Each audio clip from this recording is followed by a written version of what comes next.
കർത്താവ് നിങ്ങളോട് കൂടെ അങ്ങേ ആത്മാവോടും കൂടെ. വിശുദ്ധ മർക്കോസ് അറിയിച്ച പരിശുദ്ധ സുവിശേഷത്തിൽ നിന്ന്. കർത്താവേ, അങ്ങേക്ക് മഹത്വം. അധ്യായം 7, 14 മുതലുള്ള തിരുവചന ഭാഗം.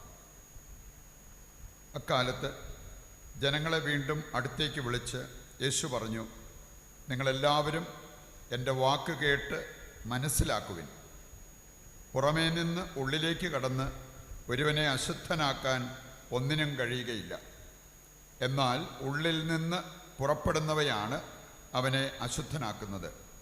കേൾക്കാൻ ചെവിയുള്ളവൻ കേൾക്കട്ടെ. അവൻ ജനങ്ങളെ വിട്ട് ഭവനത്തിലെത്തിയപ്പോൾ ഈ ഉപമയെക്കുറിച്ച് ശിഷ്യന്മാർ ചോദിച്ചു.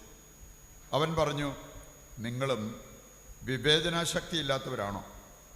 പുറമേ നിന്ന് മനുഷ്യൻ്റെ ഉള്ളിൽ പ്രവേശിക്കുന്ന ഒന്നിനും അവനെ അശുദ്ധനാക്കാൻ സാധിക്കയില്ലെന്ന് നിങ്ങൾ മനസ്സിലാക്കുന്നില്ലേ?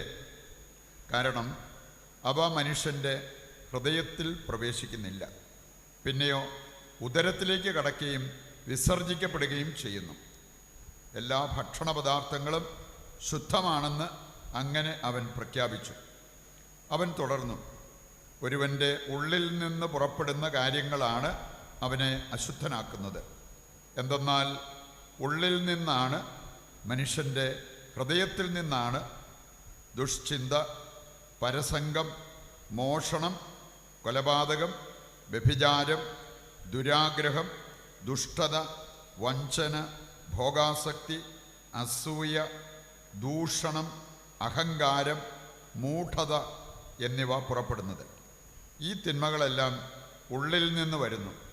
അവ മനുഷ്യനെ അശുദ്ധനാക്കുകയും ചെയ്യുന്നു. കർത്താവിൻ്റെ സുവിശേഷം. ക്രിസ്തുവേ, അങ്ങേക്ക് സ്തുതി.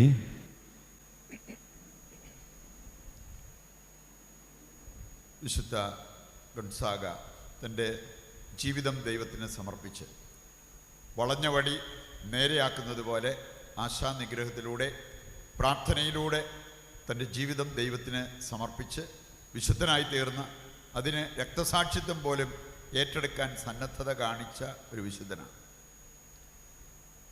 റിച്ചാർഡ് രാജാവ്, അദ്ദേഹം രാജകീയ പദവിയിലിരുന്നിട്ടും പരിപൂർണത ലക്ഷ്യം വെച്ചുകൊണ്ട് അദ്ദേഹം സ്ഥാനത്യാഗത്തിന് തയ്യാറായി. നമുക്കറിയാം, വലിയ വലിയ സ്ഥാനങ്ങളിൽ ഇരുന്ന വ്യക്തികൾ അത് വേണ്ടാന്ന് വെച്ചിട്ട് വേണമെങ്കിൽ ആത്മീയ ജീവിതം ശ്രദ്ധിച്ച് ജീവിതത്തിൽ മുമ്പോട്ട് പോയ അതിൻ്റെ ഉദാഹരണങ്ങൾ നമ്മുടെ മുമ്പിൽ തന്നെയുണ്ട്. പറയുന്നുണ്ട്, ദൈവികമായി ചിന്തിച്ച് ആത്മീയമായി വളർന്നവർക്ക് ഇങ്ങനെയുള്ള കാര്യങ്ങളൊക്കെ സാധ്യമാണ്. ഈ ഭൂമിയിൽ വെച്ചും പാപസുഖം ഉപേക്ഷിച്ച് ആത്മീയ സന്തോഷത്തിന് വേണ്ടി, ആനന്ദത്തിന് വേണ്ടി നിലകൊള്ളാൻ സാധിക്കും എന്ന് നമ്മൾ തിരിച്ചറിയണം. രാജാവ് ഇങ്ങനെ ചിന്തിച്ചതുകൊണ്ട് എന്താണ് ആ കുടുംബത്തിൽ സംഭവിച്ചത് എന്ന് നമ്മൾ അറിയണം. 3 മക്കളുണ്ടായിരുന്നു. 3 പേരും വിശുദ്ധരായി മാറി. അങ്ങനെ 4 വിശുദ്ധരെ സഭ വണങ്ങുന്നുണ്ട്. അതിന് റിച്ചാർഡ് രാജാവിൻ്റെ ജീവിതം ഒരുപാട് ഉപകരിച്ചു എന്നുള്ളത് നാം മനസ്സിലാക്കിയിരിക്കേണ്ട കാര്യമാണ്. നമുക്ക് വേണമെങ്കിൽ ഈ ഭൂമിയിൽ നമ്മുടേതായ രീതിയിൽ ജീവിക്കാം, സ്വർഗത്തിന് അർഹത നേടാതെ പോയെന്ന് വരും. പക്ഷെ നമുക്ക് വേണമെങ്കിൽ ഈ ഭൂമിയിൽ ദൈവത്തിനു വേണ്ടി ജീവിക്കാം, ദൈവത്തിൻ്റെ ഇഷ്ടം അന്വേഷിച്ച് അത് നിറവേറ്റി ജീവിക്കാം. അങ്ങനെയുള്ളവർക്ക് ദൈവം വാഗ്ദാനം ചെയ്തിരിക്കുന്നത് നിത്യതയാണ്. ഇതിലേത് വേണം എന്നുള്ളത് നാം ഓരോരുത്തരും തിരഞ്ഞെടുക്കേണ്ട കാര്യമാണ് എന്നുള്ളത് നാം തിരിച്ചറിയണം. ഇന്നത്തെ ആദ്യ വായനയിൽ നമ്മൾ കണ്ട ഒരു കാര്യം, സോളമന് അവനൊരു ചാൻസ് കിട്ടി. ലോകം തിരഞ്ഞെടുക്കണമോ അതോ നിത്യത തിരഞ്ഞെടുക്കണമോ? ആത്മീയത തിരഞ്ഞെടുക്കണമോ അതോ ലൗകിക സമ്പത്ത് തിരഞ്ഞെടുക്കണമോ? അവൻ പറഞ്ഞ ഒരു കാര്യമുണ്ട്, എനിക്ക് ജ്ഞാനവും വിവേകവും നൽകുക, നന്നായിട്ട് ഈ ഭൂമിയിൽ ജീവിക്കണം, അതുപോലെ തന്നെ എൻ്റെ ജനത്തെ നല്ല രീതിയിൽ എനിക്ക് ഭരിക്കണം, ദൈവത്തിന് പ്രീതികരമായൊരു ജീവിതം എനിക്ക് നയിക്കണം. അതിനെനിക്ക് വേണ്ടത് ജ്ഞാനവും വിവേകവുമാണ്. വേറൊന്നും ആവശ്യപ്പെട്ടിട്ടില്ല. പക്ഷെ നമ്മൾ കാണുകയാണ്, ദൈവം അവന് കൊടുത്തത് അവൻ്റെ മുൻഗാമികളോ പിൻഗാമികളോ ആയ ആർക്കുമില്ലാത്ത അളവിൽ ദൈവം അവന് ജ്ഞാനം നൽകി. ചോദിച്ചില്ലെങ്കിലും സമ്പത്തും നൽകി. ഇന്നത്തെ ആദ്യ വായനയിൽ നമ്മൾ കേട്ടത്, ശേബാരാജ്ഞി അവന് കൊടുത്തിടത്തോളം സമ്മാനങ്ങൾ പിന്നീട് ആരും കൊടുത്തിട്ടില്ല. അത്രയും വലിയ ഒരു സമ്മാനം അവന് നൽകുന്നത് കാണാൻ പറ്റും. ലൗകിക സമ്പത്ത് അവൻ ആഗ്രഹിച്ചില്ലെങ്കിലും അതെല്ലാം അവൻ്റെ ജീവിതത്തിലേക്ക് ഒന്നിനു പുറകെ ഒന്നായിട്ട് വരുന്നത് നമുക്ക് കാണാൻ പറ്റും. ഇനി ഇന്നത്തെ ആദ്യ വായനയിൽ നമ്മൾ കേട്ടൊരു കാര്യമാണ് 1 രാജാക്കന്മാർ 10-ാം അധ്യായത്തിൻ്റെ 3-ാമത്തെ വചനം വായിച്ചാൽ അവിടെ പറഞ്ഞിട്ടുണ്ട്, വിശദീകരിക്കാൻ വയ്യാത്ത വിധം അവനൊന്നും അജ്ഞാതമായിരുന്നില്ല. മാതാപിതാക്കൾ പ്രത്യേകം പ്രാർത്ഥിക്കേണ്ട ഒരു വിഷയമാണ്. രാവിലെ എഴുന്നേറ്റാൽ എൻ്റെ മക്കൾ എന്ത് ചോദ്യമായിട്ട് വന്നാലും അവർക്കതിന് മറുപടി പറയാനുള്ള ജ്ഞാനം എനിക്ക് നൽകണം. സമ്പത്തിന് വേണ്ടി, ആരോഗ്യത്തിന് വേണ്ടി, സൗന്ദര്യത്തിന് വേണ്ടിയൊക്കെ പ്രാർത്ഥിക്കുന്നതിനേക്കാൾ ദൈവിക ജ്ഞാനം. ഇന്ന് മക്കളുടെ മുമ്പിൽ അവരുടെ ചോദ്യങ്ങൾക്ക് ഉത്തരം പറയാൻ പറ്റാത്തത് കൊണ്ട് പൊട്ടിത്തെറിക്കുന്ന മാതാപിതാക്കളുണ്ട്.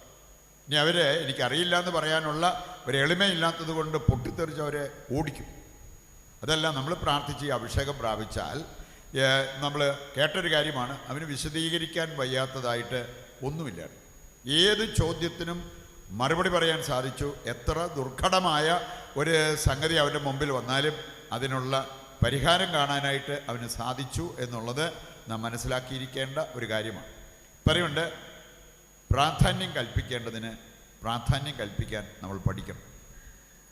നമ്മൾ കാണുന്നുണ്ട് സുഭാഷിതങ്ങൾ 4-ാം അധ്യായത്തിൻ്റെ 7-ാമത്തെ. ഇനി 4-7 വായിക്കുമ്പോൾ അവിടെ പറഞ്ഞിരിക്കുന്നൊരു കാര്യമുണ്ട്, എല്ലാറ്റിനും ഉപരി നിങ്ങൾ ചെയ്യേണ്ടത് ജ്ഞാനത്തിൻ്റെ അഭിഷേകം ആഗ്രഹിക്കുക, ജ്ഞാനസമ്പാദനമാണ് സർവപ്രധാനം. ഈ കാര്യം വിട്ടിട്ട് നമ്മൾ ഈ ലോക ജീവിതം നയിച്ചാൽ നമുക്ക് മാർഗഭ്രംശം സംഭവിക്കും, വഴിതെറ്റിപ്പോകുന്ന അനുഭവം ഉണ്ടാകും. ഇനി അത് വരാതിരിക്കാനായിട്ട് എല്ലാറ്റിനും ഉപരിയായിട്ട് നിങ്ങൾ ജ്ഞാനസമ്പാദനം അത് ലക്ഷ്യം വെക്കുക, അതിനുവേണ്ടി നിങ്ങൾ പ്രാർത്ഥിക്കുക എന്നുള്ളത് വചനം നമ്മെ ഓർമ്മിപ്പിക്കുന്ന കാര്യമാണ്. ഇനി ഇത് വന്നു കഴിഞ്ഞാൽ നമുക്ക് പ്രാധാന്യം കൽപ്പിക്കേണ്ടതിന് പ്രാധാന്യം കൽപ്പിക്കാനായിട്ട് സാധിക്കും. ഇന്നത്തെ സുവിശേഷ ഭാഗം നമ്മളെ ഓർമ്മിപ്പിക്കുന്ന ഒരു കാര്യമുണ്ട്. നമുക്ക് ഏറ്റവും പ്രധാനപ്പെട്ടത് നമ്മുടെ ജീവിതം നേരെയാക്കുക. ജീവിതം നേരെയാക്കണമെങ്കിൽ ചില കാര്യങ്ങൾ പ്രധാനപ്പെട്ടതാണ്. മത്തായിയുടെ സുവിശേഷം 15-ാം അധ്യായം ഈ കാര്യം വ്യക്തമാക്കുന്നു. 15-ന്റെ 1 മുതൽ 9 വരെയുള്ള വചനഭാഗം വായിച്ചാൽ അതിൻ്റെ കാതലായ സന്ദേശം ഹൃദയം നേരെയാക്കണം. ജീവിതം നേരെയാകണമെങ്കിൽ ഹൃദയം നേരെയാകണം. ഹൃദയം ശരിയായിട്ട് പ്രവർത്തിക്കുന്നില്ലെങ്കിൽ നമ്മുടെ ജീവിതം നേർവഴിക്ക് പോകത്തില്ല. നമുക്കറിയാമല്ലോ, ഹൃദയം പ്രവർത്തിക്കുന്നതനുസരിച്ചാണ് നമ്മുടെ ജീവിതം മുമ്പോട്ട് പോകുന്നത്, നന്മയിലോ തിന്മയിലോ. അപ്പം അതുകൊണ്ട് ഹൃദയം ഫിക്സ് ചെയ്യുക. അത് ദൈവത്തിന് വേണ്ടി നിലകൊള്ളുന്നൊരവസ്ഥയില്ലെങ്കിൽ ദൈവത്തിന് വേണ്ടി നിലകൊള്ളണം. ഹൃദയം എന്തിനാണെന്ന് വിശുദ്ധ കൊച്ചുത്രേസ്യ വ്യക്തമായിട്ട് നമ്മളെ പഠിപ്പിക്കുന്നുണ്ട്. നമുക്ക് സ്നേഹിക്കാം, അതിനുവേണ്ടിയാണല്ലോ ഹൃദയം ദൈവം നമുക്ക് തന്നിരിക്കുന്നത്. അപ്പം അതുകൊണ്ട് ഹൃദയം സ്നേഹിക്കാൻ വേണ്ടിയുള്ളതാണ്, അതും ശരിയായ സ്നേഹത്തിന് വേണ്ടി. ഈ ഒരു കാര്യം നടക്കാതെ വരുമ്പോഴത്തേക്കാണ് നമുക്ക് ഒരുപാട് വഴിതെറ്റുന്നതും ഒരുപാട് പ്രശ്നങ്ങൾ നമ്മുടെ ജീവിതത്തിലേക്ക് വരുന്നത്. മത്തായിയുടെ സുവിശേഷം 10 മുതൽ 20 വരെയുള്ള വചനഭാഗം വായിച്ചു കഴിഞ്ഞാൽ നമ്മൾ സുവിശേഷ ഭാഗത്ത് കേട്ടതിൻ്റെ ഒരു സമാന്തര സുവിശേഷ ഭാഗമാണ്. ഇനി അവിടെ പറഞ്ഞിരിക്കുകയാണ്, മനസ്സ് നേരെയാക്കുക. മനോഭാവം നേരെയാകുന്നില്ലെങ്കിൽ ഒരുപാട് പ്രശ്നങ്ങളിലേക്ക് നിങ്ങൾ പോകും. ഒരു ലിസ്റ്റ് നമ്മളിന്ന് വായിച്ചു കേൾക്കുകയുണ്ടായി. ദുഷ്ചിന്ത, പരസംഗം, കൊലപാതകം, വ്യഭിചാരം, അങ്ങനെയുള്ള കുറേ കാര്യങ്ങൾ ചേർത്ത് പറഞ്ഞിരിക്കുന്ന ഒരു ലിസ്റ്റ്. ഇതെല്ലാം ഹൃദയത്തിൽ നിന്ന്, മനസ്സിൽ നിന്ന് പുറപ്പെടുന്നു. അപ്പം അതുകൊണ്ട് ഇവയ്ക്ക് ഒരു സ്റ്റോപ്പ് വരണമെങ്കിൽ ഹൃദയം നേരെയാക്കണം, മനോഭാവം നേരെയാക്കണം. അത് വന്നു കഴിയുമ്പോഴത്തേക്കും ദുഷ്ചിന്തകൾ മാറും, പാപചിന്തകൾ മാറും, പുണ്യങ്ങൾ അഭ്യസിക്കാനുള്ളൊരു ചിന്ത നമ്മുടെ ജീവിതത്തിലേക്ക് വരും. അതുകൊണ്ട് ശരിയായ ഒരു ഹൃദയം, ശരിയായൊരു മനസ്സ്, ശരിയായ മനോഭാവം, ഇങ്ങനെയുള്ള കാര്യങ്ങളാണ് നമ്മുടെ ജീവിതം നേരെയാക്കാൻ നമ്മെ സഹായിക്കുന്നത് എന്നുള്ളത് നമ്മൾ തിരിച്ചറിയണം. ഒരുപക്ഷെ ഈ അറിവില്ലാതെ ഒരുപാട് കാര്യങ്ങളൊക്കെ ചെയ്യുന്നവരുണ്ട്, പ്രാർത്ഥിക്കുന്നുണ്ട്. അത് അവർക്ക് സൗകര്യമുള്ളപ്പം അവരുടെ ബോധ്യം വെച്ച് അവർ പ്രാർത്ഥിക്കും. ഉപവസിക്കുന്നവരുണ്ട്, ദൈവത്തിന് പ്രീതികരമായ രീതിയിൽ അത് ചെയ്യണമെന്നൊന്നുമില്ല. ഇനി ചില സമയത്ത് ഉപവസിക്കുന്നതിനേക്കാൾ ഭക്ഷണം കഴിക്കാനായിരിക്കും ദൈവം ആവശ്യപ്പെടുന്നത്. അതറിയണമെങ്കിൽ വിവേകത്തിൻ്റെ വരം വേണം.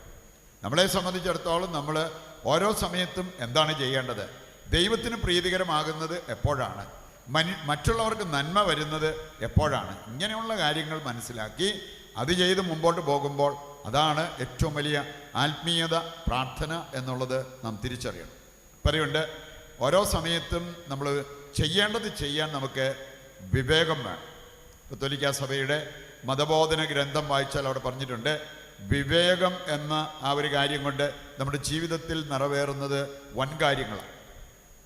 അവിടെ പറഞ്ഞിരിക്കുന്നത് ഓരോ സമയത്തും ഓരോ സാഹചര്യത്തിലും യഥാർത്ഥ നന്മ എവിടെയാണെന്ന് അറിയാൻ വിവേകം വേണം.